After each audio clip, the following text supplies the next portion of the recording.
വിജയേട്ടാ നമസ്കാരം. ഇന്ന് രാവിലെ മുതൽ എന്താണ് നമ്മുടെ ന്യൂസ് ഡെസ്കുകളിലൊക്കെ നടന്നുകൊണ്ടിരിക്കുന്നത്?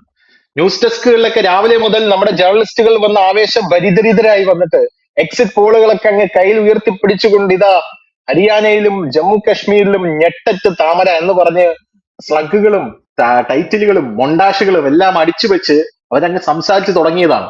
സംസാരിച്ചു തുടങ്ങിക്കഴിഞ്ഞ് ഒരു നിമിഷം കഴിഞ്ഞപ്പോൾ, ഒരു സമയം കഴിഞ്ഞപ്പോൾ ഒരു പ്രളയമാണ് പിന്നീട് കാണാനായിട്ട് സാധിക്കുന്നത്. ഹരിയാന എന്ന് പറയുന്ന സംസ്ഥാനത്തിൽ എന്താണ് ഇത് സംഭവിക്കുന്നത് എന്നാണ് ഞാനും ആലോചിക്കുന്നത്. കാരണം RSSകാർ പോലും എഴുതി തള്ളിയ ഒരു സംസ്ഥാനം, BJPക്കാർ ഇനി ഞങ്ങളില്ല നിങ്ങൾ നോക്കിക്കോ എന്ന് പറഞ്ഞ RSSന് കൊടുത്ത ഒരു സംസ്ഥാനം, കയ്യിൽ കൊടുത്ത ഒരു സംസ്ഥാനം.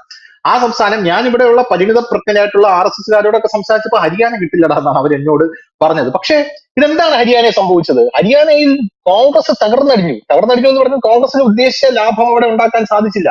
BJP അവിടെ വമ്പൻ വിജയത്തിലേക്ക് കയറി പോകണം, ചരിത്രപരമായിട്ടുള്ള വിജയം. മൂന്നാമത്തെ ടേമും BJP അധികാരത്തിലേക്ക് കയറുകയാണ്.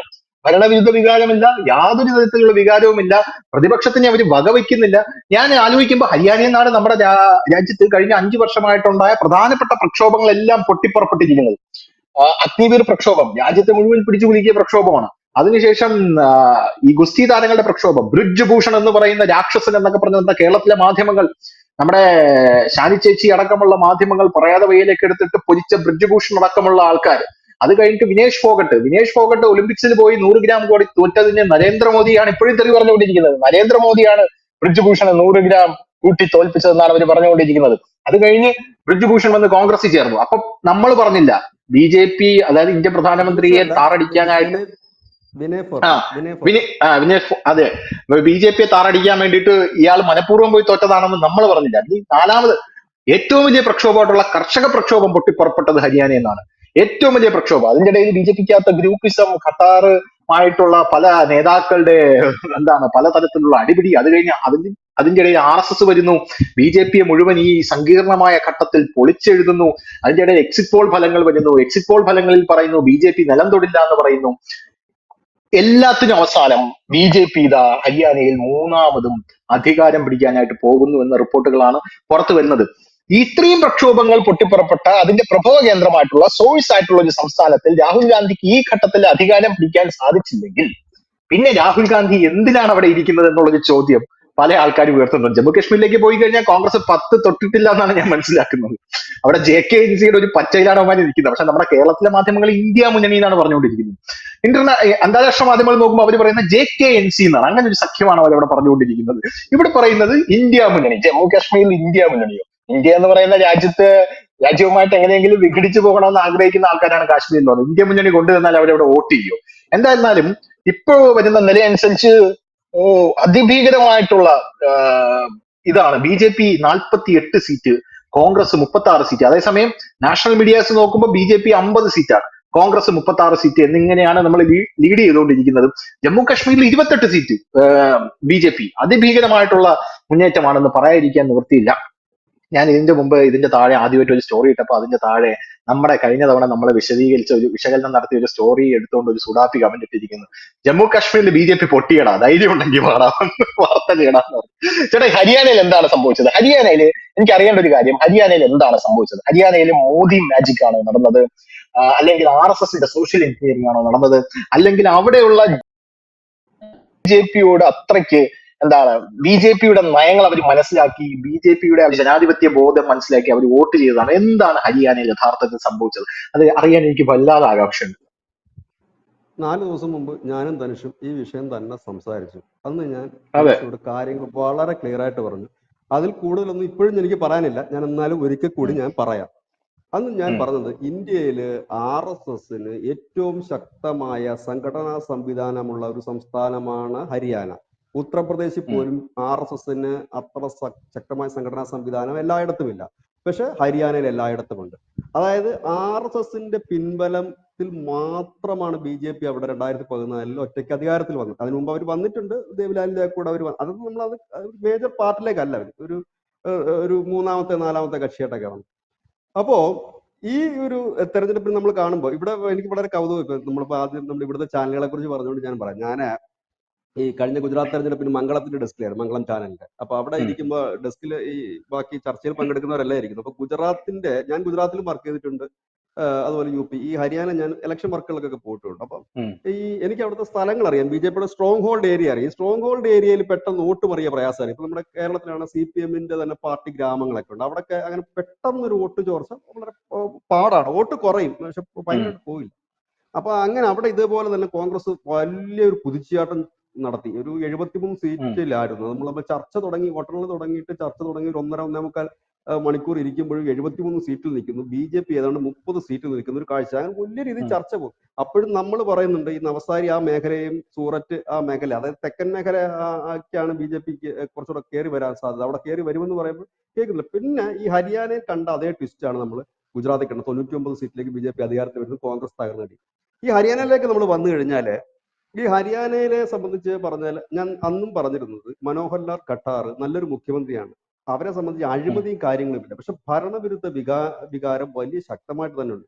എന്തുകൊണ്ടാണ് ഖട്ടാറിനെ മാറ്റേണ്ടി വന്നതെന്നുള്ളത് നമ്മൾ കഴിഞ്ഞ ചർച്ചയിൽ പറഞ്ഞു. ഖട്ടാറിനെ മാറ്റേണ്ടി വന്നത് എന്തുകൊണ്ടാണ്? ഖട്ടാറിന്റെ ശത്രുക്കൾ സ്വന്തം പാർട്ടിക്കാർ തന്നെയായിരുന്നു.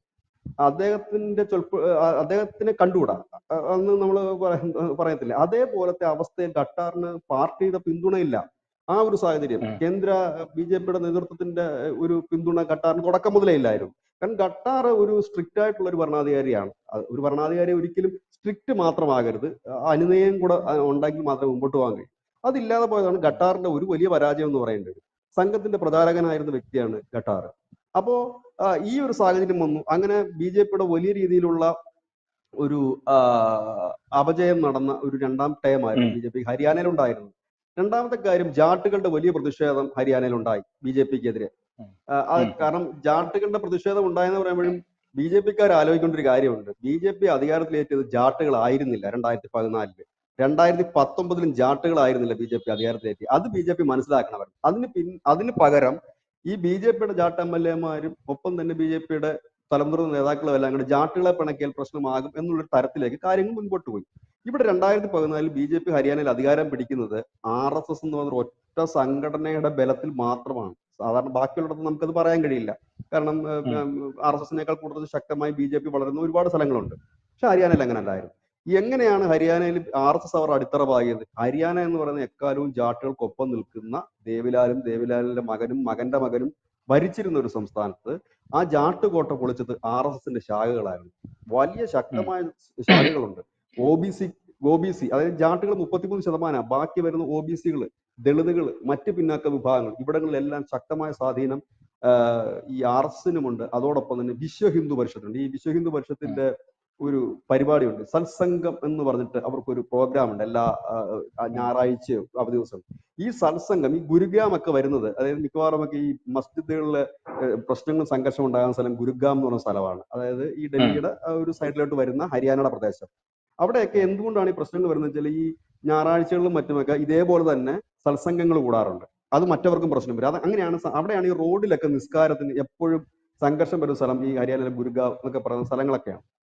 അപ്പം വിശ്വ ഹിന്ദു പരിഷത്തിനും വലിയ വേരോട്ടമുള്ള ഒരു സ്ഥലമാണ് ഈ ഹരിയാന. അതായത് കൃത്യമായി തന്നെ സംഘത്തിന്റെ പ്രവർത്തനവും ഒപ്പം തന്നെ വിശ്വ ഹിന്ദു പരിഷത്തിന് ഈ സത്സംഗം പോലെയും ഉം, മറ്റ് ഈ പിന്നെ ആചാരപരമായ ചടങ്ങുകളും ഒക്കെ നടക്കുന്ന ഒരു ഇടമാണ് ഈ പറയുന്ന ഈ ഹരിയാന. ഞാനൊരു ചെറിയ ഉദാഹരണം കൂടെ ഉം, പറയാം. കഴിഞ്ഞ വർഷം അവിടെ ഈ വിനായക ഉത്സവത്തിന് ഈ നിബഞ്ജന ഘോഷയാത്ര പോകും. അപ്പോൾ അവിടെ ഒരു ഉം, മസ്ജിദിന് മുമ്പിലൂടെയാണ് ഇത് കടന്നു പോകുന്നത്. ആ സ്ഥലത്തിന്റെ പേര് ഞാൻ മറന്നുപോയി.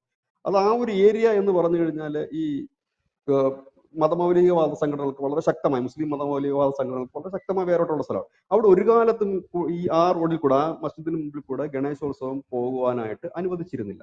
അവിടെ ഉം, അവിടെ വലിയ സംഘർഷം വന്നു, വലിയ പ്രശ്നമായി. ഇത്തവണ അവിടെ വന്നു. അപ്പം ഈ എന്ത് പറ്റിയെന്ന് വെച്ച് കഴിഞ്ഞാൽ ഈ അവിടെ ഈ സംഘർഷാവസ്ഥ പരിഗണിച്ചുകൊണ്ട് ഈ പിന്നെ ഘോഷയാത്ര തടഞ്ഞു. അതിനു മുൻപ് അവിടെ ഈ ഗംഗയിലേക്ക് പോകുന്ന ഒരു യാത്രയുണ്ട്. നദിയിൽ നിന്ന് ജലം ശേഖരിച്ചുകൊണ്ട് പോകുന്ന യാത്ര, അത് നോർത്ത് ഇന്ത്യ മുഴുവൻ നടത്തുന്ന യാത്ര, അതും തടയപ്പെട്ടു. അങ്ങനെ ഇത്തവണ പക്ഷേ തടയപ്പെട്ടപ്പോൾ വിശ്വ ഹിന്ദു പരിഷത്ത് പറഞ്ഞു, എന്ത് വില കൊടുത്തും ഞങ്ങൾ അതുവഴി യാത്ര നടത്തും എന്ന് തന്നെ. കാൻവാർ യാത്ര എന്ന് പറയും. ഉം, ഉം, ഉം, ഗണേശോത്സവത്തിന്റെ യാത്രയല്ല, കാൻവാർ യാത്രയായിരുന്നു. കാൻവാർ യാത്ര എന്ന് വെച്ചാൽ ഈ ഉം, കാൻവാരികൾ എന്ന് പറയുന്ന വിഭാഗമുണ്ട്. അവർ ഉം, ഗംഗാജലം ശേഖരിച്ചുകൊണ്ട് വരും. അതായത് UP-യിലെ ഗംഗയിൽ പോയി ജലം ശേഖരിച്ചു. ഉം, അത് കാൽനടയായിട്ടാണ് യാത്ര. നമ്മുടെ ഈ തീർത്ഥാടനമില്ലേ, ഉം, യാത്ര, അതേപോലെ കാൻവാർ യാത്രയാണ്. കാൻവാർ യാത്ര തടഞ്ഞു, അതുവഴി പോകാൻ പാടില്ല എന്ന് പറഞ്ഞു. അപ്പോൾ വിശ്വ ഹിന്ദു പരിഷത്ത് ആദ്യമായിട്ടാണ് പറയുന്നത്, ഞങ്ങൾ ഇത്തവണ കാൻവാർ യാത്ര അതുവഴി തന്നെ പോകും എന്ന് പറഞ്ഞു. പറയുക മാത്രമല്ല, ഇവര് ഈ ഗ്രാമപഞ്ചായത്തുകൾ കൂടി അവിടെ ആണല്ലോ ഈ കർഷക സമരം നടക്കുമ്പോൾ അവരും ഈ എന്താണ് അതിന് മഹാപഞ്ചായത്ത് കൂടില്ലേ, അങ്ങനെ വിശ്വഹിന്ദു പരിഷത്ത് അനവധി മഹാപഞ്ചായത്തുകൾ ഹരിയാനയിൽ സംഘടിപ്പിക്കുകയും ഈ വിശ്വഹിന്ദു പോലും ഞെട്ടിച്ചുകൊണ്ട് 10,000ങ്ങളാണ് ആ സ്ഥലത്ത് ഒത്തുകൂടിയത്. പോലീസിനൊന്നും ചെയ്യാൻ കഴിഞ്ഞില്ല. അവസാനം മസ്ജിദിന്റെ ഭാഗത്തു നിന്ന് അവർ പറഞ്ഞു, ഞങ്ങൾ ഇവിടുത്തെ കാര്യങ്ങൾ ഞങ്ങൾ നോക്കിക്കൊള്ളാം. അവർ വഴിയൊരുക്കേണ്ട സ്ഥിതിയിലേക്ക് അത് മാറ്റിയെടുക്കാൻ അവർക്ക് പറ്റി. അത് ഞാൻ പറഞ്ഞില്ല, ഞാനിത് പറയാൻ കാരണം എന്ന് വെച്ചാൽ അവർക്ക് ഈ സംഘപരിവാർ സംഘടനകൾക്ക് വളരെ ശക്തിയുള്ള ഒരു സംസ്ഥാനമാണ് ഹരിയാന എന്ന് പറയാൻ വേണ്ടിയിട്ടാണ് ഈ ഉദാഹരണം പറഞ്ഞത്. ബി ജെ പിക്ക് സംബന്ധിച്ച് ഈ ജാട്ടുകളെ പ്രീണിപ്പിക്കാൻ വേണ്ടിയിട്ട് ഈ ഖട്ടാറിനെ ബലി കൊടുത്തു. രണ്ടാമത്തെ കാര്യം, അവിടുത്തെ ഈ എക്സിക്യൂട്ടീവ്സ് ഉദ്യോഗസ്ഥ വൃന്ദത്തിൽ ഒരു വലിയ വിഭാഗം ഖട്ടാറിനെതിരായിരുന്നു. ഇതെല്ലാം കണ്ട് ഒടുവില് ബി ജെ പിക്ക് തന്നെ അവരുടെ കേന്ദ്ര നേതൃത്വത്തിന് തന്നെ ഇത് മുൻപോട്ട് കൊണ്ടുപോകാൻ കഴിയാത്ത സാഹചര്യം, അതിനും മാത്രം പ്രശ്നങ്ങൾ, റിബലുകൾ. ഇപ്പോൾ തന്നെ അവരുടെ റിബലുകളാണ് 5 പേര് ഇപ്പൊ ജയിച്ചിരിക്കുന്നത് ഹരിയാനയിൽ, ബി ജെ പിയുടെ റിബലുകൾ. ഈ ജിൻഡാലൊക്കെ ഉണ്ട്. ജിൻഡാൽ എന്ന് വെച്ചാൽ വലിയ കോടീശ്വരനാണ്. ജിൻഡാൽ വ്യവസായിയാണ് വലിയ. അദ്ദേഹത്തിന്റെ മകൻ ഇപ്പം ബി ജെ പിയുടെ എം പിയാ. ഇതും മകളോ എങ്ങാണ്ടാണ് ഇപ്പൊ റിബലായിട്ട് മത്സരിക്കുന്നത്. അവർ ജയിച്ചിപ്പോ 5 പേരും ജയിച്ചിരിക്കുന്നത് 5 ബി ജെ പിയുടെ റിബലുകളാണ്. അപ്പൊ അങ്ങനെ വലിയ പ്രശ്നമായിട്ട് നിൽക്കുന്ന സമയത്താണ് ഖട്ടാർ മാറുന്നു, ഖട്ടാർ പാർലമെന്റിലേക്ക് മത്സരിക്കുന്നു, പോകുന്നു. അപ്പൊ ആ സമയമായപ്പോഴേക്കും ബി ജെ പിയുടെ കയ്യിലേക്ക് കാര്യങ്ങൾ നിൽക്കുന്നില്ല എന്ന് ബോധ്യം വന്നപ്പോൾ കേന്ദ്ര നേതൃത്വം നേരെ ഇത് കൊണ്ടുവന്ന് ബി ജെ പി RSSന് മുമ്പിൽ കൊണ്ട് സറണ്ടർ ചെയ്യുകയാണ് ചെയ്തത്. കാരണം എന്തായാലും തോക്കാൻ പോകുന്നു, 8 നില പൊട്ടും കൊണ്ടുവന്നു. അവരുടെ അടുത്ത് പറഞ്ഞു, നിങ്ങൾക്ക് ഇരിക്കട്ടെ എന്ന് വിചാരിച്ചു. നിങ്ങൾക്ക് ഇരിക്കും, അതുകൊണ്ട് നിങ്ങൾ തന്നെ എന്താന്ന്, കാരണം ഇവരെ ആദ്യം അധികാരത്തിൽ ഏറ്റുന്നത് അവരാണ്, RSS ആണ്. അവർ നിങ്ങൾ തന്നെ എന്ത് തീരുമാനിച്ചാലും ഞങ്ങൾക്കത് സമ്മതമാണ്, നിങ്ങൾ എടുക്കുന്ന ഡിസിഷൻ ഞങ്ങൾ സമ്മതമാണെന്ന് പറഞ്ഞു. അതിന്റെ ഭാഗമായിട്ട് സൈനി അവിടെ മുഖ്യമന്ത്രിയായി വരുന്നു, അവിടുത്തെ പുതിയ മുഖ്യമന്ത്രി. ഇത് അവസാന നിമിഷം ഇലക്ഷൻ ആയതുകൊണ്ട് 1 വർഷം പോലും ഇല്ലാത്ത സമയത്താണ് ആ വരുന്നതെന്നും കൂടെ ഓർക്കണം. ഇത് കാണുമ്പോൾ എനിക്ക് ഓർമ്മ വരും നമ്മുടെ പുഷ്കർ സിംഗ് ധാമിയെ. അവിടെ ഈ അവസാനം ചവിട്ടിക്കുട്ടി മൂലക്കിട്ടിരുന്ന പുഷ്കർ സിംഗ് ധാമിയെ ഇലക്ഷൻ കഷ്ടിച്ച് ഒരു 6-7 മാസം ഉള്ളപ്പോഴാണ് മുഖ്യമന്ത്രിയുടെ കൊണ്ടിരുന്നത്. ഇപ്പൊ അദ്ദേഹം തുടർച്ചയായിട്ട് ഭരിച്ചുകൊണ്ടിരിക്കുന്നു. ഉത്തരാഖണ്ഡില് സൈനിയെ കൊണ്ടുവന്നു. വലിയ പ്രായമൊന്നും ഇല്ലാത്ത ആളാണ്. കൊണ്ടുവന്നപ്പോഴേ എല്ലാവരും പറഞ്ഞു ഈ പിന്നെയും മണ്ടത്തരമാണ് ബി ജെ പി കാണിക്കുന്നത്, കാരണം ഒരു പുതുമുഖമാണ്, വേറെ കാര്യങ്ങളൊന്നും ഇല്ല കൊണ്ടിരുന്നത്. പക്ഷെ സൈനി വന്നതോടുകൂടി RSSന്റെ ആ നീക്കം കൃത്യമായിരുന്നു. കാരണം ഒരൊറ്റ OBC വോട്ടും ചോർന്നു പോയില്ല. എല്ലാ OBCയും കൃത്യമായിട്ട് സൈനി തന്നെ മുഖ്യമന്ത്രിയാകണം എന്ന് പറഞ്ഞുകൊണ്ട് ആ വോട്ടുകൾ അവരുടെ മുഖ്യമന്ത്രിക്ക് പോയി. ഒന്ന്. രണ്ടാമത് RSS വിശ്വഹിന്ദു പരിഷത്ത് പോലെയുള്ള സംഘടനകൾ ശക്തമായ പ്രചരണ രംഗത്തിറങ്ങി. അവർ പബ്ലിക്കായിട്ട് പ്രചരണത്തിനിറങ്ങി. വലിയ തലയും മുറുക്കി പ്രചരണത്തിനിറങ്ങുന്ന പോലെ ഇറങ്ങിയതിന്റെ ഫലമായിട്ട് ദളിത് വോട്ടുകളും നഷ്ടപ്പെട്ടില്ല. അത് നമുക്കിപ്പോ ഹരിയാനയുടെ BJPക്ക് വോട്ട് കിട്ടിയ പ്രദേശങ്ങൾ നോക്കിയാൽ മാത്രം ഈ സോഷ്യൽ എഞ്ചിനീയറിംഗ് നമുക്ക് മനസ്സിലാവും. OBCയുടെ ഒരൊട്ടും പുറത്തു പോയില്ല. ഇതോടുകൂടി തന്നെ BJP അവിടെ ഒരു സ്ട്രോങ് നിരയിലേക്ക് എത്തി. പിന്നെ ഉള്ളത് ആരാണ്? ജാട്ട് വോട്ടാണ്. ആ ജാട്ട് വോട്ട് സമർത്ഥമായി തന്നെ അവര് പെട്ടിയിലാക്കി. അത് എങ്ങനെ? കാരണം കോൺഗ്രസിന്റെ പ്രതീക്ഷ മുഴുവൻ ജാട്ട് മേഖലയായിരുന്നു. അതായത് ഇപ്പൊ ഞാനിപ്പോ ഈ പ്രാഥമികമായിട്ട് ഇപ്പൊ നോക്കുമ്പോൾ കാണാൻ കഴിയുന്നത് ഈ സെൻട്രൽ ഹരിയാന ഒഴിച്ചിട്ടുള്ള ബാക്കി ഇടങ്ങളിലെല്ലാം BJPക്ക് വലിയ മുന്നേറ്റം. പ്രത്യേകിച്ച് തെക്കൻ ഹരിയാനയിലൊക്കെ പരാജയപ്പെടുമെന്ന് പറഞ്ഞ് തെക്കൻ ഹരിയാനയിൽ തൂത്തുവാരി. അവിടെയാണ് ഈ പിന്നോക്ക വിഭാഗങ്ങളുടെ വോട്ട്. ബാക്കി ഈ ജാട്ട് മേഖലയിലേക്ക് വരുമ്പോൾ പപ്പാതിയായിട്ട് തിരിഞ്ഞിട്ടുണ്ട്. അതായത് കോൺഗ്രസിനും പകുതി, BJPക്കും പകുതി. അവിടെ ഫുള്ള് കോൺഗ്രസിലേക്ക് പോകുമെന്നാണ് കോൺഗ്രസ് കരുതിയിരുന്നത്. തെക്കൻ മേഖലയിൽ BJPക്ക് സീറ്റ് കുറയുമെന്ന് കരുതി. അവിടെ കുറഞ്ഞില്ല എന്ന് മാത്രമല്ല, അവിടെ ഒരു കൊടുങ്കാറ്റായിരുന്നു. രണ്ടാമത്തെ കാര്യം വെച്ചാൽ ആകെ കുറഞ്ഞത് BJPക്ക് മുൻപുണ്ടായിരുന്ന സീറ്റ് കുറഞ്ഞ സ്ഥലം മധ്യ ഹരിയാന, സെൻട്രൽ ഹരിയാന എന്ന് പറയുന്ന സ്ഥലത്താണ് കുറഞ്ഞത്. അപ്പം ഇതാണ് അവിടുത്തെ. അവിടെ ഈ ജാട്ടുകളെ കഴിഞ്ഞ ലോക്സഭാ തെരഞ്ഞെടുപ്പ് വന്നപ്പോഴേക്കും ഈ ജാട്ടുകളുടെ ഒരു പാർട്ടിയുണ്ട് ഉത്തർപ്രദേശ്, RLD, ജാട്ടുകളുടെ പാർട്ടിയാണ്. അവർക്ക് 8 MLA-മാരുണ്ട്. അവർ കഴിഞ്ഞ തെരഞ്ഞെടുപ്പിൽ BJPക്ക് എതിരെ സമാജ്വാദി പാർട്ടിയുടെ കൂടെ നിന്ന അവരെ ഈ മുന്നണിയിലേക്ക് കൊണ്ടിരുന്നു. അവർക്ക് ഒരു മന്ത്രിയെ കൊടുക്കുന്നു. അവരുടെ കുറെ ആവശ്യങ്ങളുണ്ടായിരുന്നു. അതിനു മുമ്പ് തന്നെ ഇവരുടെ ഒരു തലമുതിർന്ന ചൗട്ടാലയ്ക്ക് പത്മശ്രീയൊക്കെ കൊടുത്തു. അവരെ ഒരു പരുവത്തിലൊക്കെ ആക്കി. പിന്നെ ഇവർക്ക് ഈ തെരഞ്ഞെടുപ്പ് അടുത്ത് വന്നപ്പോൾ യോഗി ആദിത്യനാഥ് രണ്ടാമതൊരു മന്ത്രിസ്ഥാനം കൂടെ കൊടുത്തു ഉത്തർപ്രദേശിൽ. രണ്ടാമത്തെ മന്ത്രിസ്ഥാനം കൊടുക്കുക മാത്രമല്ല, കേന്ദ്രത്തില് ഇവർക്ക് അർഹമായ പരിഗണന നൽകും എന്ന് പറയുകയും ഇവരെ ചില ബോർഡുകൾ ഉൾപ്പെടുത്തുകയും ചെയ്തു. ഇതൂടെ കഴിഞ്ഞപ്പോഴത്തേനും ഈ ജാട്ടിന്റെ ഒരു വലിയ ഇത് യോഗിയുടെ കയ്യിലേക്ക് എത്തുന്നു. അങ്ങനെ അവിടുത്തെ ജാട്ട് നേതാക്കളെ ആ രീതിയിലേക്ക് കൊണ്ടുപോകുന്ന എന്തിനാന്ന് വെച്ച് കഴിഞ്ഞാൽ ആ നേതാക്കളെ ഇറക്കിക്കൊണ്ടായിരുന്നു ജാട്ട് മേഖലയിൽ ഹരിയാനയിൽ BJPയുടെ വർക്ക് മുമ്പോട്ട് പോയത്. ആ നേതാക്കൾ ഒരുപക്ഷെ ഹരിയാനയിലുള്ള നേതാക്കളോട് പറഞ്ഞിട്ടുണ്ടാകാം, കാരണം നിങ്ങൾ ഇവിടെ കോൺഗ്രസിനെ ജയിപ്പിച്ച് നമുക്കിപ്പൊ കേന്ദ്രവും ഉണ്ട്, UP സംസ്ഥാനത്തിന് അന്തസ്സും നിലയും വിലയും ഒക്കെ ഉണ്ട്, എല്ലാം ഉണ്ട്. ഇവിടെ നിങ്ങൾ ജയിപ്പിച്ച അതെല്ലാം നമുക്ക് നഷ്ടപ്പെടുമെന്നൊരു ഇത് ആയിരിക്കാം, നരേഷനായിരിക്കാം. കാരണം മുമ്പ് ജാട്ടുകൾ BJPയുടെ കൂട്ടുന്ന പാർട്ടി. ഇതായിരുന്നു. പിന്നെ ഈ കർഷക സമരത്തെ കുറിച്ച് ഞാൻ 3-4 ദിവസം മുമ്പ് നമ്മൾ സംസാരിക്കുമ്പോൾ ഞാൻ പറഞ്ഞു, ധനുഷ് അത് തെരഞ്ഞെടുപ്പ് കഴിഞ്ഞിട്ടേ നമുക്കത് പറയാൻ പറ്റൂ കർഷക സമരം അതെ അതെ. ഇരിക്കുമോ ഇല്ലയോ എന്നുള്ളത്. ഓ, ഈ എല്ലാം കാരണം ഓർമ്മയുണ്ടല്ലേ. അല്ല, ഞാൻ അത് നമ്മൾ പറയുമ്പോഴത്തേനെ ഇല്ലെങ്കിൽ നമ്മുടെ താഴെ വന്ന ഉം. ആൾക്കാർ കമന്റ് ഇടും, നീ അന്ന് അങ്ങനെ അല്ലല്ലോ പറഞ്ഞു, നമ്മൾ അങ്ങനെ അല്ലല്ലോ പറയുന്നു പറയും. അതെ അതെ അതെ. അപ്പൊ അന്ന് കർഷക സമരത്തിന്റെ ഏരിയ നമുക്ക് നോക്കിയാൽ ഇപ്പൊ ആ ഏരിയ നോക്കിക്ക്, ആ ഏരിയയിലൊന്നും ഒരു സീറ്റും BJPക്ക് പോയിട്ടില്ല. അതായത് ഞാൻ ഉം. ഈ പറയുന്ന കാര്യം വെച്ചാല് ഈ പഞ്ചാബിൽ സമരം നടത്തുന്നവരും ഹരിയാനയിൽ സമരം നടത്തുന്നവരും രണ്ടും രണ്ടാണ്.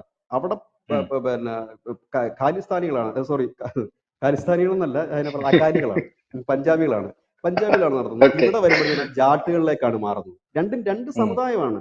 ആ സമുദായ ഉം. വേർതിരിവ് ഈ ഒന്നാം കർഷക സമരം മുതലുണ്ട്. സിംഗൂർ അതിർത്തിയിൽ മാത്രമല്ല, ഡൽഹിയുടെ അതിർത്തിയിലൊക്കെ സമരം ചെയ്യുമ്പോൾ ഇവർ രണ്ടും രണ്ടായിട്ട് തന്നെ നിൽക്കുന്നത്. നമ്മുടെ ഉം. ഉം. ഈ ടിക്കായത്തൊക്കെ ജാട്ടിന്റെ ആൾക്കാരാ, ജാട്ട് നേതാക്കന്മാരാ കർഷക. ഉം. ഇവര് ഉം. തമ്മിൽ ഭയങ്കര സ്പ്ലിറ്റ് ആണ്. ഞാൻ അപ്പോഴും ഉം. പറയുന്നുണ്ട്, ഈ കർഷക സമരം എന്ന് പറഞ്ഞാൽ ഇവിടുത്തെ ഈ മാധ്യമങ്ങളൊക്കെ പറയുന്നതൊക്കെ ഇത് ഒരു ഒറ്റക്കെട്ടായിട്ടുള്ള ഒരു വലിയ സംഭവമൊന്നും അല്ല ഇത്. ഇത് രണ്ടും ഉം. രണ്ടാണ്. അകാലികൾ എന്ന് പറഞ്ഞു കഴിഞ്ഞാൽ ഈ സിഖ് സമുദായത്തിലുള്ള എല്ലാ വിഭാഗങ്ങളെയും ചേർത്തിട്ടാണ് നമ്മൾ അകാലികൾ എന്ന് പറയുന്നത്. ആ ഉം. വിഭാഗവും ജാട്ടുകളും. ഹരിയാനയിലേക്ക് വരുമ്പോൾ ജാട്ടുകളാണ് ഈ സമരം നയിക്കുന്നത്. അവിടെ വരുമ്പോൾ അതാണ്. ഈ ജാട്ടുകളും ഇതും രണ്ടും രണ്ട് വഴിക്ക് തന്നെയാണ് പോകുന്നത്. അത് തന്നെയാണ് ഉം. ഈ ഉത്തർപ്രദേശ് നിയമസഭാ തെരഞ്ഞെടുപ്പിലും കണ്ടത്. ജാട്ട് മേഖലയിൽ BJP തകരുമെന്ന് പറഞ്ഞു, അവിടെ തൂത്തുവാരി ജയിക്കുകയാണ് ചെയ്തത്. അപ്പൊ ജാട്ടുകൾക്ക് സമരം ഉണ്ട്.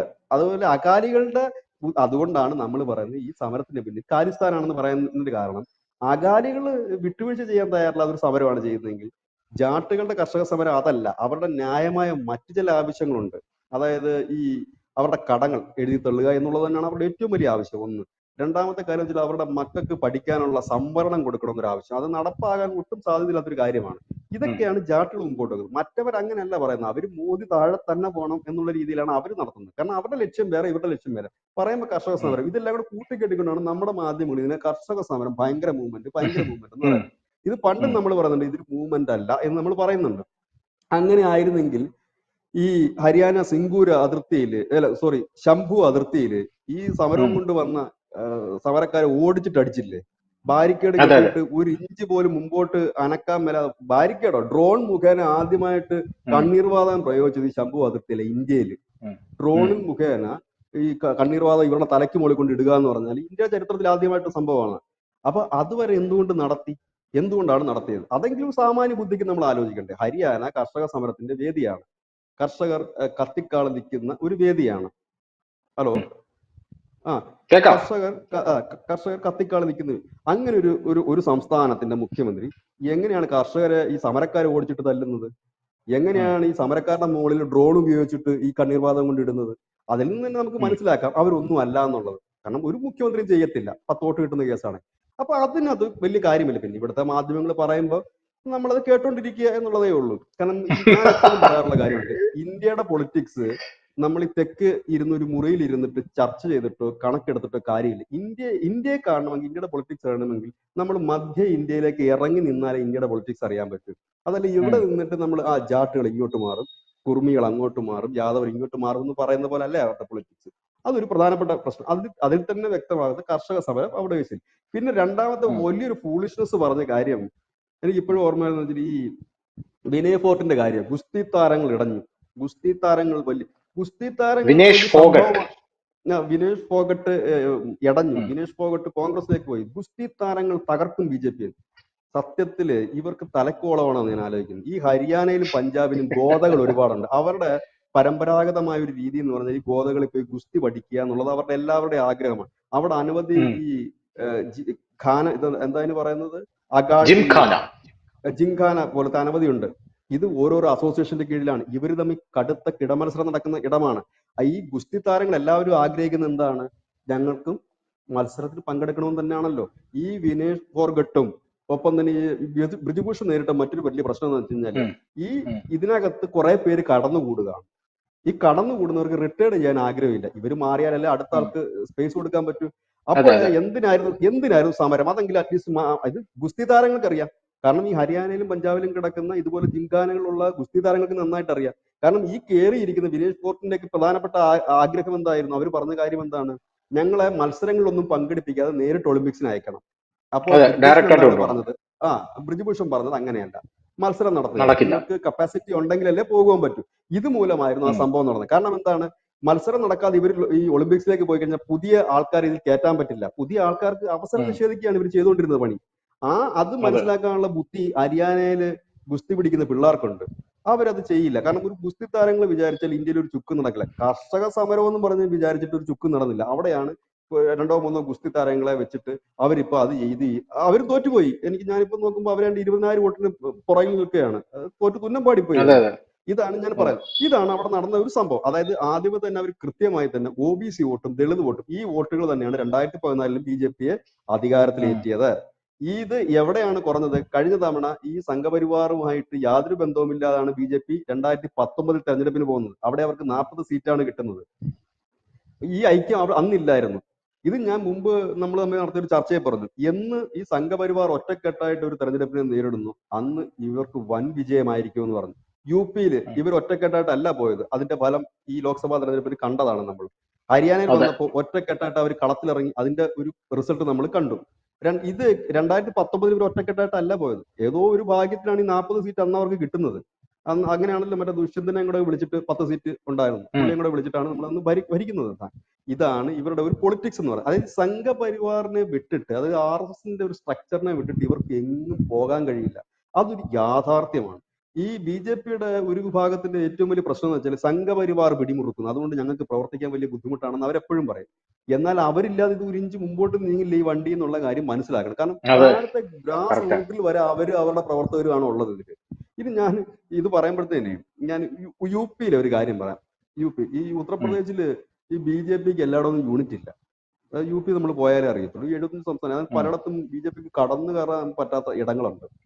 ഈ ബഹുജൻ ഉം. സമാജ്വാദി പാർട്ടി, സമാജ്വാദി പാർട്ടി, വേറെ അവിടെ ചില മറ്റേ യോഗി മതസ്ഥ. ആദിത്യനാഥിന്റെ യുവവാഹിനിയല്ലേ അമിത്ഷാക്ക് ഇവര് അകമ്പടിയായിട്ട് പോയത് പല സ്ഥലങ്ങളിലും. അതെ, അല്ല പല സ്ഥലങ്ങളിലും ഇപ്പോഴും ഞാൻ 2022 പോകുമ്പോഴും പല മേഖലയിൽ ഈ പാർട്ടി ഗ്രാമങ്ങൾ പോലെ ഒരുപാട് ഇടങ്ങളുണ്ട്. അവിടെ ഈ ഉം. പല സ്ഥലങ്ങളിലും ഈ BJP-ക്ക് എന്ന് പറഞ്ഞു കഴിഞ്ഞാല് ബൂത്തില്ല. ബൂത്ത് എന്താ ഇവരുടെ BJP-യുടെ അടിസ്ഥാന യൂണിറ്റ് ബൂത്ത് എന്ന് പറയും. അവിടെയൊക്കെ ഈ ഉം. സംഘപരിവാറിന്റെ ആളുകൾ വളരെ കുറച്ച് പേരേ ഉള്ളൂ. ഈ സംഘപരിവാർ ആൾക്കാർ RSSന്റെ മാത്രമല്ല വിശ്വ ഹിന്ദു പരിഷത്തിനും ബജരംഗളുണ്ടായി. അപ്പൊ 3-4 പേരേ ഉള്ളൂ ഒരു ബൂത്ത് പ്രസിഡന്റ് എന്ന് പറഞ്ഞിട്ട് ഉള്ളത്. ഉം. ഇവരെന്താ ചെയ്യുന്നത്? ഞാൻ മുമ്പ് ഇവിടുത്തെ ഒരു ചർച്ച പറഞ്ഞു. ഇവരെന്താ ചെയ്യുന്നത് വെച്ച് ഉം. കഴിഞ്ഞാല് ഇവരെല്ലാം വർക്ക് ചെയ്യുന്നത് ഈ പഞ്ചസാര മില്ലിലാണ്. പഞ്ചസാര ഫാക്ടറി ഉണ്ട്. ഉം. അവിടെ പഞ്ചസാര ഫാക്ടറി. അപ്പൊ ഈ പഞ്ചസാര ഫാക്ടറിയിൽ ഉം. അവധി എന്ന് പറഞ്ഞാൽ ചിലർക്ക് വ്യാഴാഴ്ച ആയിരിക്കും അവധി, ചിലർക്ക് വെള്ളിയാഴ്ച ദിവസം, ചിലർക്ക് ഞായർ, അങ്ങനെയാണ് അവധി പോകുന്നത്. തുച്ഛമായ കൂലിയാണ്, വളരെ തുച്ഛമായ കൂലിയാണ് പഞ്ചസാര മില്ല കിട്ടുന്നത്. ഉം. ഇവര് ഈ ജോലി കഴിഞ്ഞിട്ട് വന്നിട്ട് ഒരു ദിവസം ഇവർക്ക് കിട്ടുന്ന അവധി ദിവസം ഇവരുടെ തൊട്ടടുത്തുള്ള ഈ ബൂത്ത് എന്ന് പറയുന്നത് നമ്മുടെ വീട് നിൽക്കുന്ന സ്ഥലമായിരിക്കുമല്ലോ നമ്മുടെ ബൂത്ത്. ആ തൊട്ടടുത്ത വീട്ടിലേക്ക് ഇവർ പോകുന്നു. പോയിട്ട് അവരുമായി സംസാരിക്കുന്നു, അവരുടെ പ്രശ്നങ്ങൾ കേൾക്കുന്നു. അതായത് സൗഹൃദം. ഇപ്പം നമ്മുടെ ഉം. അയൽപക്കത്തുകാരുമായിട്ട് നമ്മൾ പോകുന്നത് നമ്മളെ ഇൻട്രൊഡ്യൂസ് ചെയ്യേണ്ട കാര്യമില്ല, പോസ്റ്റർ അടിക്കേണ്ട കാര്യമില്ല, നമുക്ക് അറിയാവുന്നവരാണ് നമ്മുടെ ഉം. അയൽപക്കത്തുള്ളത്. ഇവരിങ്ങനെ നിരന്തരം അവരുടെ ചുറ്റുപാടുള്ള ആ ബൂത്തിലുള്ള വീട്ടുകാരുമായിട്ട് ഈ 5 പേരും സമ്പർക്കത്തിലാണ്. അങ്ങനെയാണ് ഉം. ഇവർക്ക് ഈ ഗ്യാസ് സിലിണ്ടർ കിട്ടാത്തതിന്റെ, അങ്ങനെ കിട്ടാത്തവരുണ്ടോ ഉണ്ടെങ്കിൽ അവരുടെ പേര് ശേഖരിക്കുക, ഇല്ലെങ്കിൽ വീട് കിട്ടാതെ ഈ ഉം. പേര് ശേഖരിച്ചുകൊണ്ട് ഇവര് പോകുന്നത് ഇവരുടെ പഞ്ചായത്തിന്റെ പ്രസിഡന്റിനെ കൊടുക്കും. അവിടെയും സ്ട്രെങ്ത് അല്ല പഞ്ചായത്ത്. ഇത് പിന്നെ ഉം. ജില്ലയിലേക്ക് എത്തിക്കുകയും ജില്ല പിന്നെ കൊടുത്ത് ഇവർക്ക് എല്ലാ കാര്യങ്ങളും, അത് ഇവരുമായി നിരന്തര ബന്ധമാണ്. അത് ഈ RSSന്റെ ഉം. രീതി എന്ന് പറഞ്ഞാൽ അവർക്ക് നിത്യശാഖയുള്ളതാണ്. അതായത് ഇന്ത്യയിൽ എന്നും പ്രോഗ്രാംസ് എന്ന് വെച്ചാൽ പാർട്ടിയുടെ വർക്ക് നടക്കുന്ന ഒരേ ഒരു സംഘടന RSS ഉള്ളൂ. അവർക്ക് എന്നും ശാഖയുണ്ട്, ഉം. നിത്യശാഖ എന്ന് അവരെ പറയുന്നത്. ഇത് കൂടാതെ തന്നെ അവർക്ക് എപ്പോഴും പ്രോഗ്രാംസുകൾ ഉണ്ടാകും. ഗൃഹസമ്പർക്കം കുറഞ്ഞത് അവർക്ക് ഒരു വർഷത്തിൽ 2 പ്രാവശ്യം ഗൃഹസമ്പർക്കം എന്ന് പറഞ്ഞൊരു പരിപാടിയുണ്ട്. അതായത് ഉം. ഉം. അവരുടെ ചുറ്റുപാടുള്ള വീടുകളൊക്കെ ആയിട്ട് അവർ നല്ല ബന്ധവും എപ്പോഴും ഇത് ചെയ്യും. അതെ. ഇതെന്ത് പറ്റുമെന്ന് വെച്ച് കഴിഞ്ഞാൽ BJP എന്ന് പറഞ്ഞാൽ അതിന് മുകളിൽ നിൽക്കുന്ന ഒരു ലെയറാണ്. അവർ അങ്ങനത്തെ ഒരു താഴെത്തട്ടിലേക്ക് ഇറങ്ങിയ ഒരു പ്രവർത്തനം അവർക്കില്ല. ഇതാണ് ഞാൻ ഉം. UP കണ്ടിരിക്കുന്നത്. UP-യിൽ ഈ BJP ജയിക്കുന്നതിന്റെ പ്രധാനപ്പെട്ട കാര്യം ഇതാണ്. ഈ നിരന്തരം എല്ലാ അവധി ദിവസങ്ങളിലും ഈ 1 മണിക്കൂർ 2 മണിക്കൂർ ഇതിനു വേണ്ടി, അത് RSSന്റെ ഭാഷ പറഞ്ഞ സമാജ സേവ ചെയ്യാൻ വേണ്ടിയിട്ട് ഉം. ഒരു പറ്റം ആളുകളാണ്. അതാണ് അവരുടെ കേഡർ സ്വഭാവം എന്ന് പറയുന്നത്. അതായത് അവന്റെ ഒരാഴ്ചയിൽ ഒരു 2 മണിക്കൂർ അവന്റെ സംഘടനയ്ക്ക് വേണ്ടി, അവന്റെ സമാജത്തിന് വേണ്ടി പ്രവർത്തിക്കാൻ മാറ്റിവെക്കും. തയ്യാറാണ്. അവര് മാറ്റിവെച്ച് പ്രവർത്തിക്കുകയാണ്. അതാണ് ആ വിജയം. ഇവിടെ ഹരിയാന 2019 മുതലേ സംഘമായിട്ട് ബന്ധമില്ല. 2019 ഉം. സംഘത്തിന്റെ അഭിപ്രായം ഒന്നും കേട്ടോണ്ടല്ല. അപ്പം ഇത്തവണ അവര് ഉം. സംഘത്തിന്റെ കൊടുത്തപ്പോൾ ആദ്യമായിട്ട് അവർ ചെയ്ത പണി ഈ ഭരണവിരുദ്ധ വികാരം നേരിടുന്ന 60% മന്ത്രിമാരെ പൊക്കി ദൂരെ കളഞ്ഞു എന്നുള്ള വാക്ക് തന്നെയാണ് ഞാൻ ഉപയോഗിക്കേണ്ടത്. സീറ്റ് ഉം. കൊടുത്തില്ലെന്ന് മാത്രമല്ല, റിബലായിട്ട് മത്സരിക്കുന്നവനെയൊക്കെ ഇലക്ഷന്റെ 72 മണിക്കൂർ മുമ്പ്, ഞാനിപ്പോ ചർച്ച പറഞ്ഞതാ, ഉം. 72 മണിക്കൂർ മുമ്പ് 6 വമ്പൻ നേതാക്കളെ പുറത്താക്കിയത്. അതിനകത്ത് ഉം, ഇപ്പം ഉം, 3 ഉം. പേര് ജയിച്ചു കേട്ടോ, അത് വേറെ കാര്യം, അത് ഇവിടെ പറയണമല്ലോ. പുറത്താക്കിയ 3 ജയിച്ചിട്ടുണ്ട്. ഉം. അപ്പോഴും പുറത്താക്കി. അത് ഞാനിവിടെ പറയുകയും ചെയ്തു, ലോകത്ത് ഒരു പാർട്ടിയും ചെയ്യത്തില്ല. വോട്ടെടുപ്പിന് 3 ദിവസം മുമ്പ്, അത് 72 മണിക്കൂർ മുമ്പ് അവരുടെ പ്രധാനപ്പെട്ട നേതാക്കന്മാരെ റിബല് കാണിച്ചവന്മാരൊക്കെ പൊക്കി ചെവിക്കുടി ദൂരെ കളയുകയാണ് ചെയ്തത്. അങ്ങനെ 60% പേർക്ക് സീറ്റ് കളഞ്ഞു. അലമ്പ് ഉം. കാണിച്ചവരെ കംപ്ലീറ്റ് അടിച്ച് പുറത്താക്കി. അതായത് തോറ്റു പോകുമല്ലോ ഉം. നമ്മൾ എന്തായാലും തോക്കും, അപ്പൊ ഇനി ഈ അലമ്പന്മാർ ഇവിടെ വേണ്ട എന്ന രീതിയിൽ കംപ്ലീറ്റ് അതിനെ അടിച്ച് പുറത്താക്കി. എന്നിട്ട് ചെയ്തൊരു പണി എന്ന് വെച്ചാൽ അവിടെ ഈ കഴിവുള്ള മണ്ഡലം പ്രസിഡന്റുമാര്, BJP-യുടെ മണ്ഡലം പ്രസിഡന്റുമാര്, ജില്ലാ പ്രസിഡന്റുമാർക്കും സീറ്റ് കൊടുത്തു. 22% സീറ്റാണ് ഈ മണ്ഡലം ഉം. പ്രസിഡന്റുമാർക്കും ജില്ലാ പ്രസിഡന്റുമാർക്കും കൊടുത്തത്. അങ്ങനെ വന്നപ്പോൾ എന്ത് സംഭവിച്ചു? ഇവരും ആക്റ്റീവായി. ഇപ്പം നമ്മുടെ ഉം. സ്വാഭാവികമായിട്ടും നമ്മുടെ നാട്ടിലൊക്കെ ആണെങ്കിൽ ഈ മണ്ഡലം പ്രസിഡന്റിലെ ഏരിയ സെക്രട്ടറി എന്ന് പറയുന്ന അവരുടെ ആത്യന്തികമായ സ്വപ്നം, ലക്ഷ്യം എന്ന് പറയുന്നത് അവർക്കൊരു തെരഞ്ഞെടുപ്പിൽ മത്സരിക്കുക, ജനപ്രതിനിധി ആകുക അതെ. എന്നുള്ളത്. ആ ആഗ്രഹം ഇവിടെ കംപ്ലീറ്റ്. കാരണം RSS അത് എന്തിനാണ് പ്ലാൻ ചെയ്തതെന്ന് വെച്ച് കഴിഞ്ഞാൽ, ഇപ്പൊ ഇരിക്കുന്ന ഉം. ടീം ശരിയാകത്തില്ല. ഇവരെന്തായാലും ഇന്നല്ലെങ്കിൽ ഉം. നാളെയൊക്കെ അടിച്ച് പിരിഞ്ഞു പോകുന്നവർ, പിന്നെ പ്രായമുള്ളവരും ഒക്കെയാണ്. എന്തായാലും ഒരു പുതിയ തലമുറ വാർത്തോണ്ട് വരണമല്ലോ. പുതിയ തലമുറ ഇത്തവണത്തെ വിജയം, ധനുഷ്, ഈ തെരഞ്ഞെടുപ്പിന്റെ റിസൾട്ട് എല്ലാം വന്നതിന് ശേഷം ഹരിയാനയെ നോക്കിക്കോ, യൂത്തിന് വലിയ പ്രാധാന്യമുണ്ട് ഇപ്രാവശ്യത്തെ BJP-യുടെ ഉം. ഗവൺമെന്റിലേക്ക്. യൂത്തിനെ കൊണ്ടുവന്നു, ശരിക്കും യൂത്തിനെ കൊണ്ടുവന്നു. നമുക്ക് അങ്ങനെ വലിയ പേരും പെരുമയും യൂത്ത് ഉള്ളവരൊന്നും അല്ല BJP-ക്ക് വോട്ട് മത്സരിച്ചത്. ചെയ്യില്ലെന്നാണല്ലോ പറഞ്ഞത്. കാരണം അഗ്നിവീർ അവരുടെ തലയ്ക്ക് മുകളിൽ ഓങ്ങിയ വാളാണെന്നാണൊക്കെയാണല്ലോ കോൺഗ്രസ് പറഞ്ഞത്. അല്ല, അതിന്റെ ഈ അഗ്നിവീറിന്റെ കൂടെ കാര്യം പറഞ്ഞ് നമുക്ക് ഇത് ചെയ്യാം. ഈ അഗ്നിവീറിന്റെ ഈ ഉം. അടുത്തൊരു മാറ്റം കൊണ്ടുവന്നായിരുന്നു. അത് എത്ര മാധ്യമങ്ങൾ റിപ്പോർട്ട് ചെയ്തു? ആ ഒരു ഒറ്റ മാറ്റം മതി ആ BJP-ക്ക് വോട്ട് കിട്ടാൻ, ഈ അഗ്നിവീർ വെച്ച്. എന്താണെന്നറിയാവോ? അഗ്നിവീറിൽ പോകുന്ന ആളുകൾ, കുട്ടികൾക്ക് അഗ്നിവീർ കഴിഞ്ഞ്, അപ്പൊ ഇവർ പറയുന്ന അഗ്നിവീർ കഴിഞ്ഞാൽ പിന്നെ പണിയൊന്നും ഇല്ലെന്നാണ്. അഗ്നിവീർ കഴിഞ്ഞ് വരുന്നവരെ പോലീസിൽ ഉൾപ്പെടെ അവരുടെ ഉം. പ്രിഫറൻസ് 18% ഉയർത്തി. അതായത് 100 പേരെ ഉം. പോലീസിലും പട്ടാളത്തിലും എടുക്കുമ്പോൾ 18 പേരെ ഇവരെ എടുക്കുന്നത്. അതായത് ഇതിൽ കഴിവുള്ളവനെ ഉം. എടുക്കും. 18 പേരെ. നേരത്തെ അതില്ലായിരുന്നു, സത്യമാണ്. ഈ അഗ്നിവീർ പദ്ധതി ആദ്യം കൊണ്ടുവരുമ്പോൾ 10% സംവരണത്തിലേക്കായിരുന്നു പോകുന്നത്. അതായത് മിടുക്കന്മാരായ ഉം. ഈ അഗ്നിവീറിൽ പെടുന്ന 10% അത് 18 ഉയർത്തി. അപ്പോ ഈ ഉം. ഇലക്ഷന് പോകുന്ന BJP പറഞ്ഞു, ഞങ്ങൾ ജയിച്ചാൽ ഞങ്ങൾ ഇച്ചിരൂടെ ശതമാനം കൂട്ടുമെന്ന് പറഞ്ഞു. അതോടുകൂടി അഗ്നിവീറിന്റെ പണി തീർന്നു. കാരണം സ്വാഭാവികമാണ്, അഗ്നിവീറിൽ പോകുന്ന കഴിവ് എനിക്കുണ്ടെങ്കിൽ, കാരണം പട്ടാളമല്ലേ, കഴിവുണ്ടാകണമല്ലോ, ഉം. ഇല്ലെങ്കിൽ പിന്നെ അത് നിന്നിട്ട് കാര്യം. അപ്പൊ ആ കഴിവുള്ള അതെ. 100 പേര് പോയി 25 പേർക്ക് ജോലി കിട്ടും എന്നുണ്ട്. കഴിഞ്ഞപ്പോ എന്ത് പറ്റി? അഗ്നിവീർ സമരം വേണ്ട, അഗ്നിവീർ സമരത്തിന്റെ ഉം. ആവശ്യമില്ല. പിന്നെ എന്ന് പറഞ്ഞത് ഈ 4 വർഷം വെറുതെ അഗ്നിവീറുകളാവാനായിട്ട് ഓരോരുത്തർ തിക്കിത്തിരക്കുകയാണ്.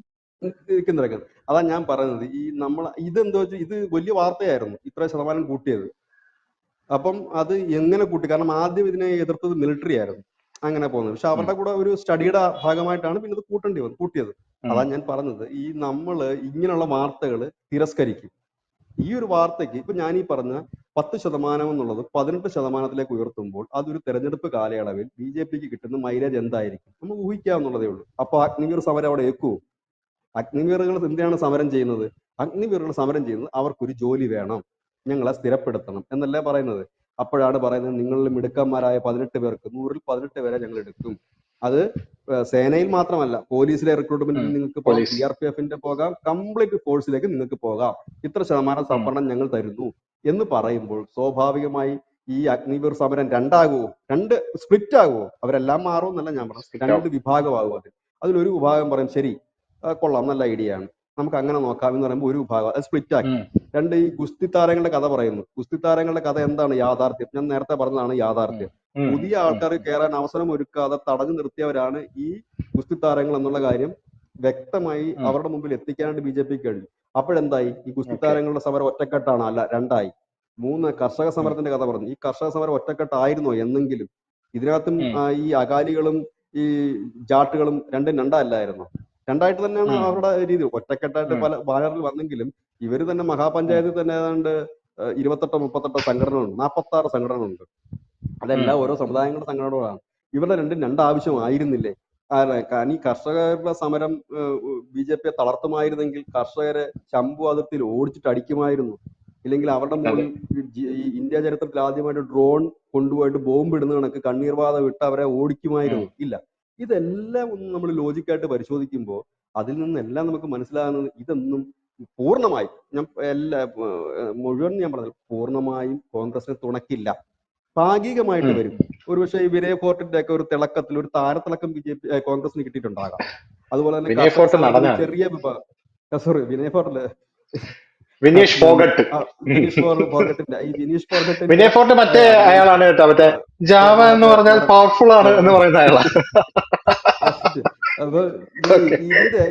ഈ കർഷക സമരത്തിന്റെ റിസൾട്ട് കിട്ടിയിട്ട് ഇല്ലെന്ന് ഞാൻ പറയുന്നില്ല, കിട്ടിയിട്ടുണ്ടാവും, ഒരു ചെറിയ ശതമാനം കിട്ടിയിട്ടുണ്ടാവും. ഈ ഗുസ്തി താരങ്ങൾ കണക്ക് കൂട്ടുകയേ വേണ്ട, അത് പിക്ചറിലില്ലാത്ത സാധനം മലയാള മാധ്യമങ്ങൾ വെറുതെ അടിച്ചു വിടുന്നതാണ്, ഒരു കാര്യമില്ലാത്ത കാര്യമാണ്. ഞാൻ ചോദിച്ചിട്ടെ, ഇപ്പൊ കേരളത്തിൽ ഒരു പിന്നെ ഇലക്ഷൻ നടക്കുമ്പോൾ അമ്മ എന്ന് പറയുന്ന സംഘടന അവര് മത്സരിക്കുന്നു, അതുകൊണ്ട് തന്നെ CPM തകർന്നു പോകുമെന്ന് പറയാൻ പറ്റും? ഇല്ല. ഹേയ്. ആരെങ്കിലും വിശ്വസിക്കുക? ഇല്ല. അതേപോലെ തന്നെ ഉള്ളൂ. ഇതിനകത്ത് ഈ ഗുസ്തി താരങ്ങളുടെ വഴിയടച്ചവരാണ് ഈ സമരക്കാര്. അതുകൊണ്ടാണ് ബ്രിജ്ഭൂഷൺ പറയുന്നത്. ഇനി ബ്രിജ്ഭൂഷൺ ആരാണെന്ന് കൂടെ നമുക്ക് പറഞ്ഞു നിർത്തണം. ബ്രിജ്ഭൂഷണ് ഈ ഗുസ്തി ഫെഡറേഷന്റെ തലപ്പത്തിരിക്കുമ്പോൾ തന്നെ അദ്ദേഹത്തിന് ആ UP യിൽ മാത്രം 62 നിയമസഭാ മണ്ഡലത്തിൽ സ്വാധീനമുള്ള ഒരു ജനനേതാവ് അദ്ദേഹം. 62 62 UP-യിൽ. അപ്പൊ രണ്ട് ചില്ലറക്കാരനല്ല ബ്രിജ്ഭൂഷൺ. ജില്ലക്കാരനല്ല. അല്ല, ഇദ്ദേഹം BJP-കാരനായിരുന്നില്ലല്ലോ, ഇതിനു മുമ്പ് കോൺഗ്രസ്സുകാരനായിരുന്നല്ലോ, സമാജ്വാദി പാർട്ടിക്കാരനായിരുന്നല്ലോ, പല പാർട്ടിയിലും പോയി. എന്തുകൊണ്ടാണ് ഇദ്ദേഹത്തെ എല്ലാ പാർട്ടിക്കാരും എടുത്തത്? ഇദ്ദേഹം അത്യാവശ്യം ഗുണ്ടയാണ്, അല്ലാതൊന്നും നമ്മൾ പറയുന്നില്ല, അല്ല ഗുണ്ടയാണ്. കാരണം ഗുസ്തി വളർത്തിയെടുത്ത UP-യിൽ അദ്ദേഹമാണ്. ഇവരുടെ ഒരു സമുദായമുണ്ട്. ഇദ്ദേഹത്തെ വെറുതെ കൊണ്ടിരുന്നതല്ല, ഈ സമാജ്വാദി പാർട്ടിയൊക്കെ കൈവെക്കുന്നത് വെറുതെ അല്ല. കാരണം ഇദ്ദേഹത്തെ കൊണ്ടുവന്ന ഒരു 20 സീറ്റ് കൺഫേം ആണ്. നിയമസഭാ തെരഞ്ഞെടുപ്പിൽ 20 തൊട്ട് 22 സീറ്റ് വരെ ഉറപ്പാണ്, 100% ഉറപ്പുള്ള ഒരു നേതാവ്. അതുകൊണ്ടാണ് അപ്പൊ അദ്ദേഹത്തെ BJP നിർത്തി. എന്നിട്ട് പോലും BJP അദ്ദേഹത്തെ മാറ്റി നിർത്താൻ ഒരു ധൈര്യം കാണിച്ചു. വേറെ ഒരു പാർട്ടിയും ചെയ്യത്തില്ലത്. കാരണം ഇത്രയും MLA-മാര് സ്വന്തമായിട്ടുള്ള നേതാവാണ്. നമ്മുടെ ഈ യോഗി ആദിത്യനാഥിന്റെ കഥ പറയുന്നതൊക്കെ, യോഗി ആദിത്യനാഥിന് ഇന്ത്യയിൽ തന്നെ 82 ലോക്സഭാ മണ്ഡലങ്ങളിൽ 82 നിർണായക സ്വാധീനമുണ്ട് അദ്ദേഹത്തിന്റെ. വൈകിട്ട് 6 മണിക്ക് പ്രധാനമന്ത്രി നരേന്ദ്രമോദി പ്രവർത്തകരെ അഭിസംബോധന ചെയ്യാനായിട്ട് വരുന്നുണ്ട് കേട്ടോ. ഇന്നത്തെ ഇപ്പൊ നമ്മൾ ഈ ഞാൻ ചർച്ച വാർത്ത അവസാനിപ്പിക്കും, ഒരു നോക്കുക. കാര്യം കൂടെ പറഞ്ഞ് അവസാനിപ്പിക്കും. കാരണം ഇന്നലത്തെ ദിവസത്തിന് പ്രത്യേകത ഉണ്ട്. എന്താണെന്നറിയാമോ? നരേന്ദ്രമോദി ലീഡർ എന്ന നിലയിൽ ഉയർന്നിട്ട് ഇന്നലെ 23ാമത്തെ വർഷമായിരുന്നു. അതായത് 2002 മുഖ്യമന്ത്രി തൊട്ട് 2014 പ്രധാനമന്ത്രി തൊട്ട്, അതായത് ഒരു ലീഡർഷിപ്പ്, അതായത് ഒരു എന്താണ് പറയുന്നതിന്, മുഖ്യമന്ത്രി പ്രധാനമന്ത്രിയുമായിട്ട് 23ാമത്തെ വർഷത്തിലേക്ക് കടക്കുന്ന ദിവസമായിരുന്നു ഇന്നലെ. ഇനി രണ്ടാമതൊരു കാര്യം കൂടെ ഞാൻ പറയാം. ഇതൊക്കെ അപ്പം ഇന്ന് പല മാധ്യമങ്ങളും പറഞ്ഞെന്താന്ന് വെച്ചാൽ, ആ കടക്കുന്ന ദിവസം തന്നെ ദുരന്ത വാർത്ത എത്തിയല്ലോ എന്നാണ് രാവിലെ കേട്ട വാർത്ത. അതായത് ഹരിയാനയിലെ തോൽവി.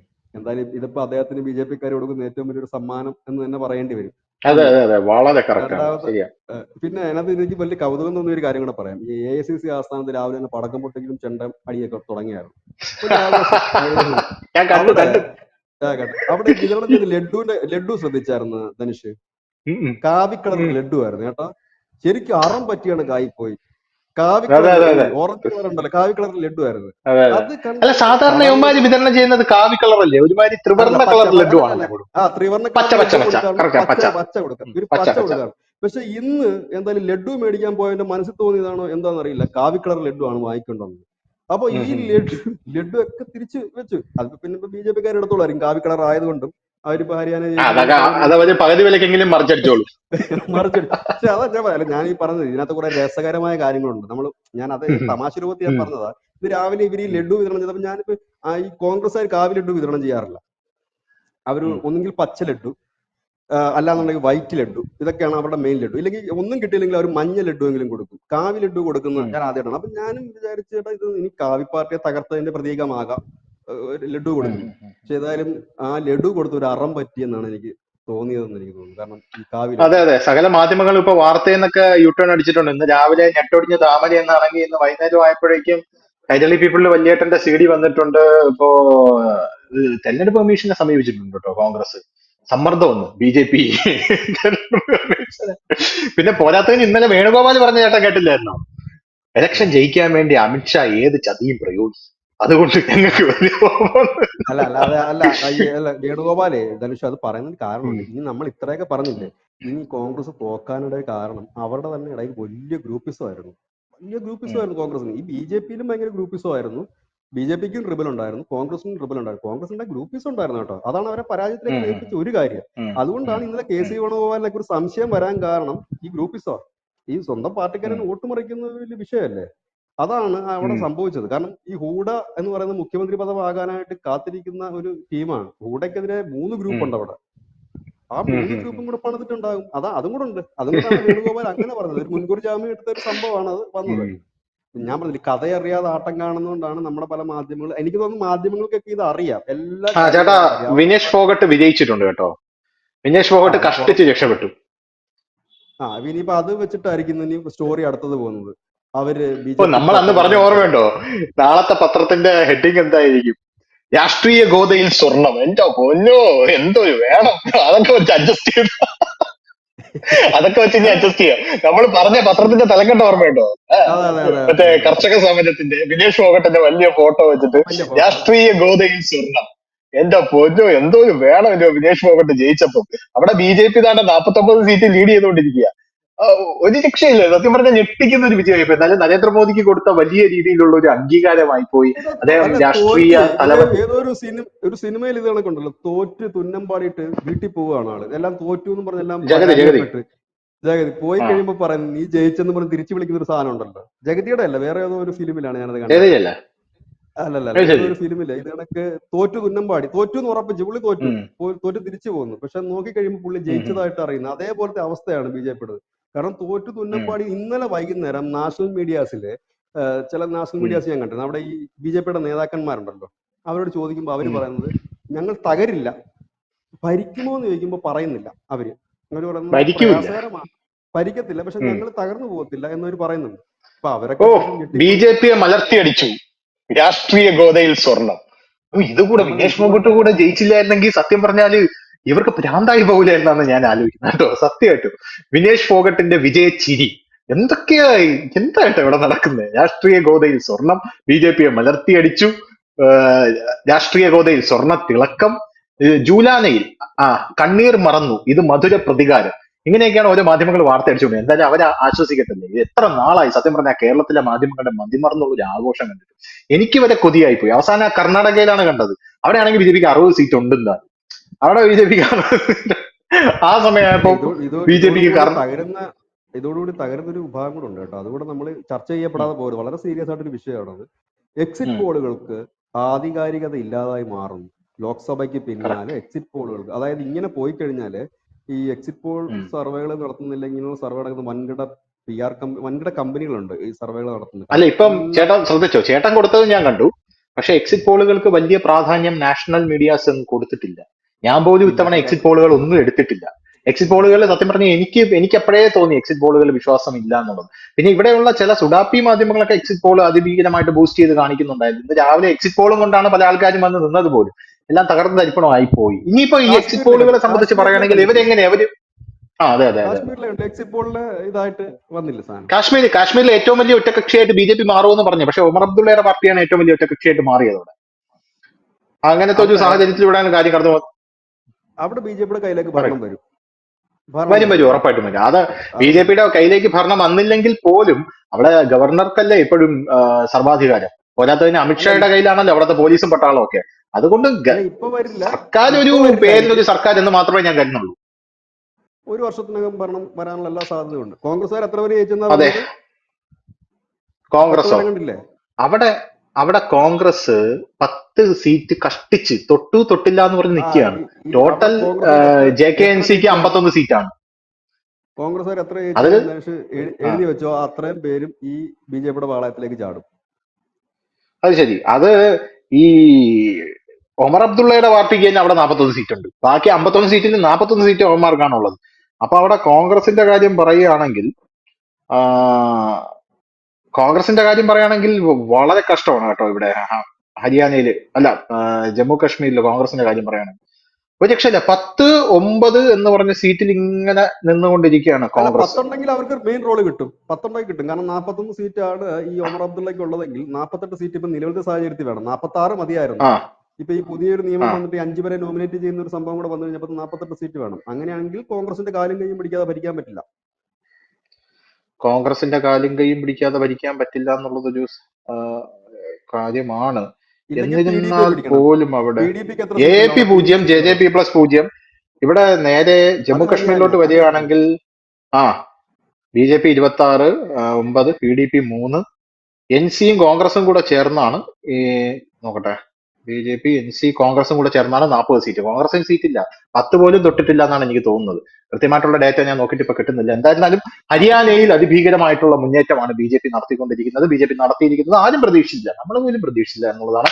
ഇതൊരു RSSന്റെ സോഷ്യൽ എഞ്ചിനീയറിംഗ് പ്ലസ് നരേന്ദ്രമോദിക്ക് അവരുടെ BJP പ്രവർത്തകർ കൊടുത്ത ഒരു മധുര ഒരു സമ്മാനം എന്ന് വേണമെങ്കിൽ നമുക്ക് വിശേഷിപ്പിക്കാം. അതിന്റെ ഇടയിൽ വിനേഷ് ഫോഗട്ട് വിജയിച്ചത് കേരളത്തിലെ മാധ്യമപ്രവർത്തകർക്ക് ഒരു ആശ്വാസമായി മാറിയിരിക്കുകയാണ്. ഇല്ലെങ്കിൽ അവർ തകർന്നു പോകുമായിരുന്നു എന്നും നമ്മൾ മനസ്സിലാക്കുന്നു. അതുകൊണ്ട് അവരുടെ ദുഃഖത്തിലും പങ്കുചേർന്നുകൊണ്ട് നമുക്ക് നിർത്താം. താങ്ക് യു ഏട്ടാ, താങ്ക് യു സോ മച്ച്. കൂടുതൽ വാർത്തകളും വിശേഷങ്ങളും നിങ്ങളിലേക്ക് എത്താൻ ABC മലയാളം സബ്സ്ക്രൈബ് ചെയ്യുക, ബെൽബട്ടനും അമർത്തുക.